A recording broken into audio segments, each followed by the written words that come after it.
Welcome ulit mga kasulit. So, nandito na naman tayo sa ating panibagong video dito sa ating Sulit o Hindi Sulit channel. At ito pala yung ating first video ngayong 2024. Pagpasensyahan nyo na kung subscriber kayo sa aking channel at saka wala akong in-upload. Pagpasensyahan mo na, medyo nabisi lang ako. At saka hindi ko pa ina-upload, hindi ko pa nagagawa ng video yung aking e-bike. Kasi tapos na yun eh. So, papakita ko na lang yung summary kung ilan ba yung total na nagastos ko doon sa pag-repair at restore. At kasama na rin so dito sa ilalagay ko doon eh. Kasi ngayon, ito yung ating i-discuss at ituturo ko sa inyo kung paano i-set ito. Ito pala ay isang battery capacity voltage na pwede mong gamitin sa inyong e-bike. So, any application na gusto mong lagyan ng battery capacity voltage indicator. So, ito pala yung nabili ko. Meron pala itong ibang mga seller na nagbibenta yung black. Kasi ito yung nabili ko. Yung available lang nila, ito lang. Para lang siyang see-through, puti. Pero naman okay naman kasi color naman yung nasa loob yung kanyang LCD. So ngayon, papakita ko sa inyo kung paano ito iset. For temporary, wala ako kasi lead acid dito. Yung available ko lang dito ay lithium ion at saka lithium ion or LiPo PO4. So, dyan lang available ko dito. Pero kung i-test ko muna pa sa lead acid. So, para sa lead acid, yung gagamitin ko lang muna ay yung aking trusted DIY tawag ito DC to DC ay DC pang test ko to kasi ito na lang. So ito muna yung gagamitin ko dito. So pwede naman ito. Yan, 13.2 volts para sa maximum voltage ng lead acid. So ngayon, para mapakita ko sa inyo, yung unang pagbili nyo, yung nakaset sa kanya ay for 12 volts lead acid. So, pag tinest nyo, pag ilagay nyo sabay battery, itong lalabas sa kanya. So, test ko mo lang dito. So, yan. Yung lalabas sa kanya ay ganito. Yung voltage, yung percentage, at yung battery, tsaka may nakalagay na P. So, it means P is for lead acid. So, ito yung kanyang mga mod. So, ito yung kanyang mga mod ay 1-P, yung mode 1 para sa lead acid. So, ranging yan for 12 volts to 84 volts. At yung mode 2 naman ay 2-L, lithium ion, nagre-range siya sa 3S to 20S. Yan yung mga series ng lithium ion. At sa mode 3 naman ay 3-F for lithium iron or LiPo PO4 na merong range na 3S hanggang 23S. Series yan ha. At sa mode 4 naman ay custom. Pwede mong iset from 8 volts to 100 volts. Saka yung ibang setting dito, yung 5, 6, 7 mode, mga setting lang yan sa backlight, low voltage alarm, at sa alarm sound setting. Yan. Kasi kung lowbat na, mag-a-alarm siya. At dito naman sa low voltage alarm, masiset mo lang ito depende kung ano yung sinet mo dito. Kasi every battery, meron battery at yung anong configuration mo, meron siyang specific na low voltage alarm. So, yung i-discuss ko lang dito, ito lang, yung apat na to. Apat na mode. For now, sa test natin, dito muna tayo sa lead acid. Okay, sa lead acid naman, pag set nito, pwede mong i-set ng 12 volts hanggang 48 volts increment. So, kung makikita nyo, set natin. So, para ma-set, ay, biglang nag-off. Okay. Ano, madali lang, hindi masyadong nakakabit ng maganda. So, yan. Okay. Yan. Kung makikita nyo, para ma-set natin, just hold lang itong set button. So, dalawang button dito. Hold natin yung set. Hold. From 2 seconds. So, yan. Nasa 1-P tayo. Lead acid. So, ngayon, dito tayo. You can set na dito by pressing this power button. Yan, mag-iiba yan. 24 volts, 36 volts, 48 volts, 60 volts, at 72 volts, at 84 volts. Tapos babalik dyan sa 12 volts. So, iset natin sa 12 volts. So, yung ginagamit ko ngayon ay just only yung aking pang-testing. So, set natin. By pressing set, i-stop yan. Hindi na magbi-blink at mag-automatic save. So, yan. Makikita nyo, P. So, it means not solid acid tayo. So, 13 volts. So, kung pwede ko ditong, makikita nyo kung ilang volts. Medyo hindi lang accurate kasi, oh. Makikita nyo dito, sa akin, dito. So, kung bawasan ko, bawas din yan. Ayan, oh. Yan. So, ngayon naman, lagay na, test natin naman sa lithium ion. So, tanggalin ko lang dito. So, para naman di magtagal yung video, dire-diretso na lang natin, bilisan natin. So, eto, lithium ion. So, lagay ko yun dito.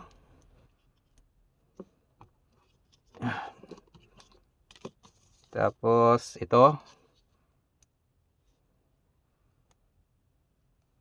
Kung makikita nyo, 100% kasi hindi yung atin yung setting niya. Pag set naman natin para sa lithium ion,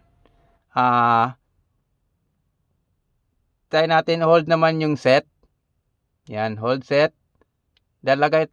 Punta tayo sa 2L. By pressing yung set ulit. Yan, 2L. So, yung series nitong aking lithium ion battery pack ay 48 volts 13S. So, pag set nito, just pressing ulit dito sa power button dito, press, magsacycle din sa 3S, then hanggang kung ilan yung battery series mo. So, sa akin, nasa 13S. So, patuloy natin hanggang try mo natin 20. Tapos, babalik yan sa 3.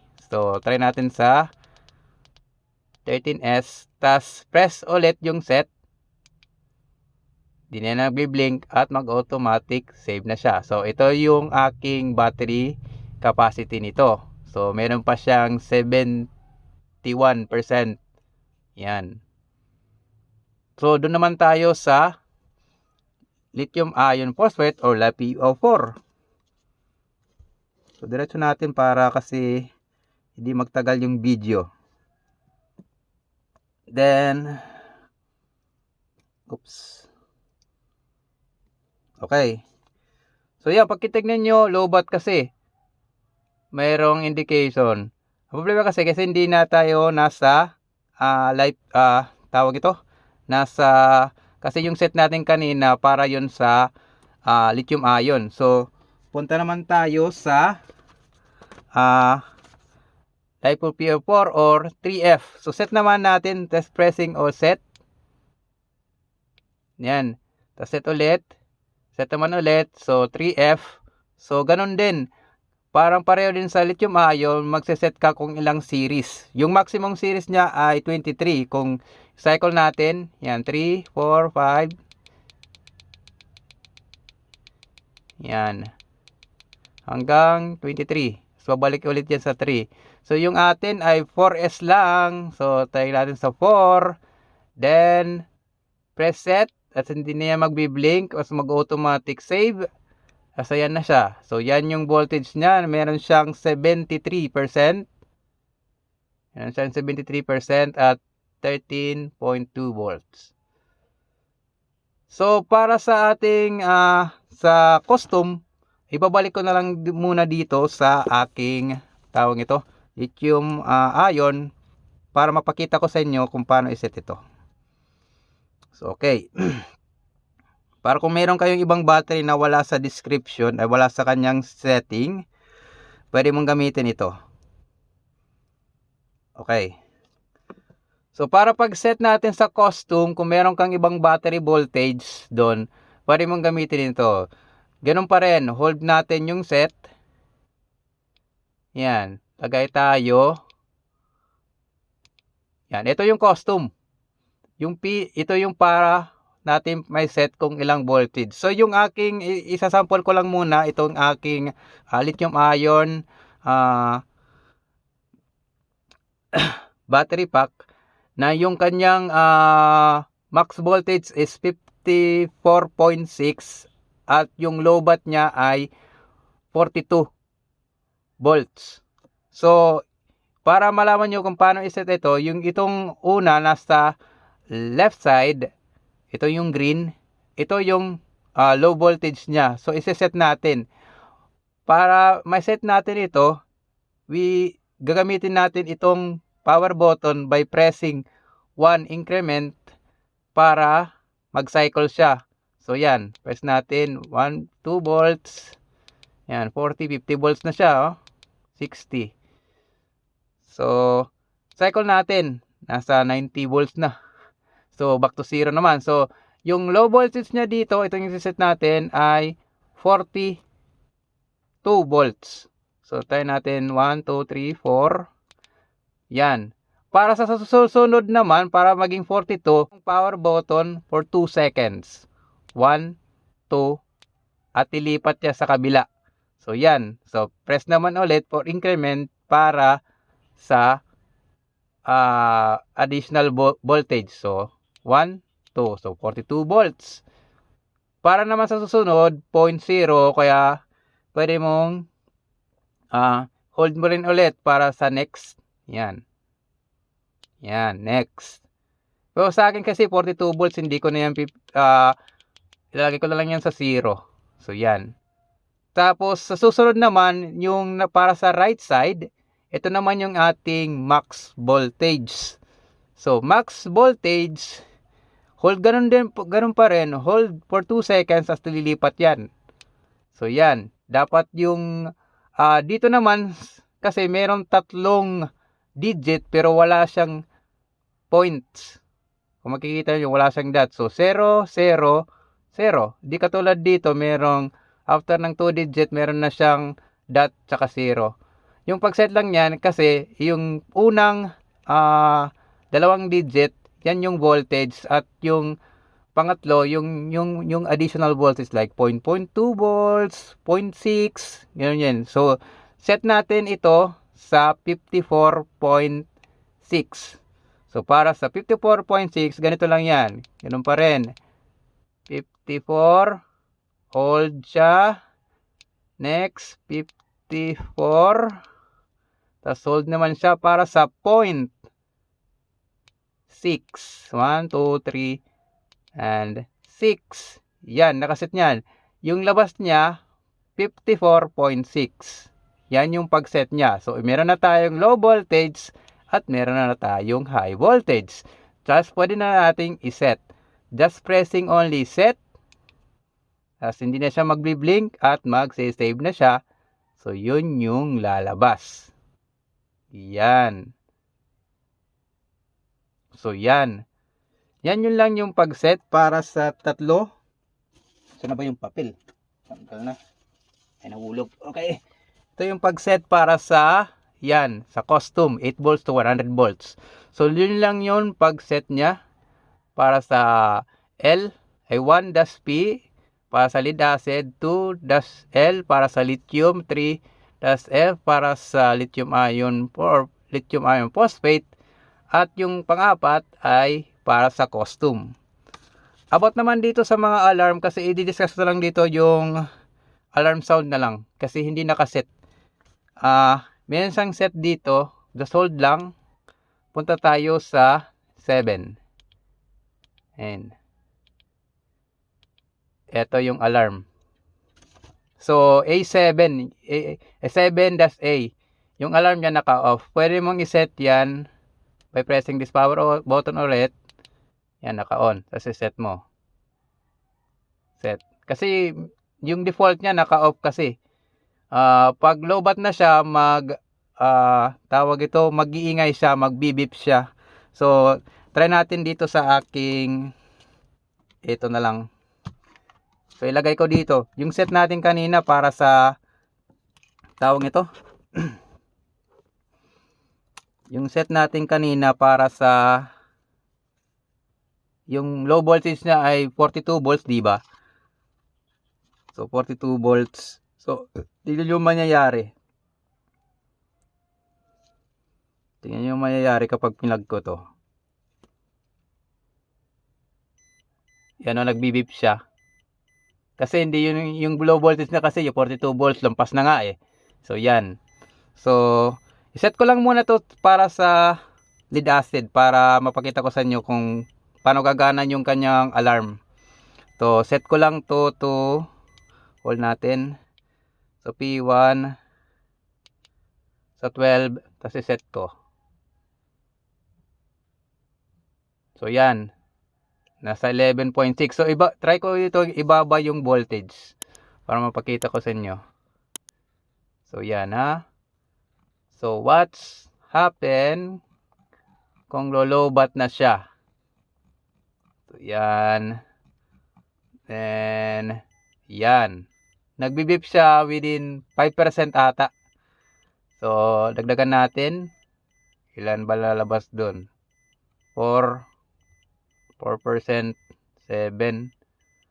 Parang nasa 10% yung set. Pwede na yung set din kasi meron naman dun sa mga low voltage alarm setting. Pwede mong iset doon kung ilan gusto mo. Kasi dito, yung voltage niya, pwede mong iset sa number 6 sa low voltage alarm. Pwede mong iset ko by pressing set. Ay, hold pala. Sorry. Hold set. Pwede ka mag-set doon. Ito, yung low voltage. Yung low voltage kasi niya dito para sa lead acid. Lead acid. Yung nakaset na kasi kanya dito is 10.7 volts. Para sa 12 volts. So, pwede mong iset din. Ganun pa rin. Press again ito. Hold para sa next naman.